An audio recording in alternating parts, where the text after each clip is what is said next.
Here's a quick video on these YUFORM batteries. These are AA's. I bought them and sat them on the shelf, and by the time I needed them, 6 months had gone by, I put them in my device. It was a cordless dog nail trimmer, so it was a little rotary motor, spins around. I checked the voltage before I put them in. They were 1.5 volts as per spec, and as soon as I turned it on, the sound of the motor went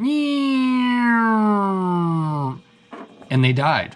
And I then checked them, and the voltage had dropped to like 1.2 volts in literally less than 5 seconds. So I got handling them, and I happen to notice they're pretty fragile.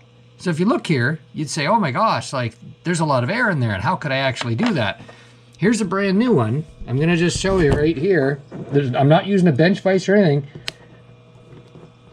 No, pretty strong hands, I guess, but there it is. I didn't even cut the video.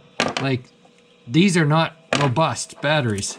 Now, when I try and do this with an Energizer battery, I cannot dent it. You get what you pay for, right? This battery in my hand from Energizer probably cost 5 times what these cheaply Chinese-made ones are, but you get what you pay for, and I do not recommend YUFORM batteries. I messaged the seller, and they wanted to offer me a $3 credit towards purchase of more batteries. I said, no thanks. So anyway, I bought this pack. It seemed like a great deal. Made in China. In my opinion, they are garbage. It says super heavy duty. The only thing super heavy duty about these would be if you had like 1,000 of them in your hand, they would be heavy. Beyond that, electrically, they are not heavy duty batteries. Hopefully this explains to you my experience with these YUFORM batteries.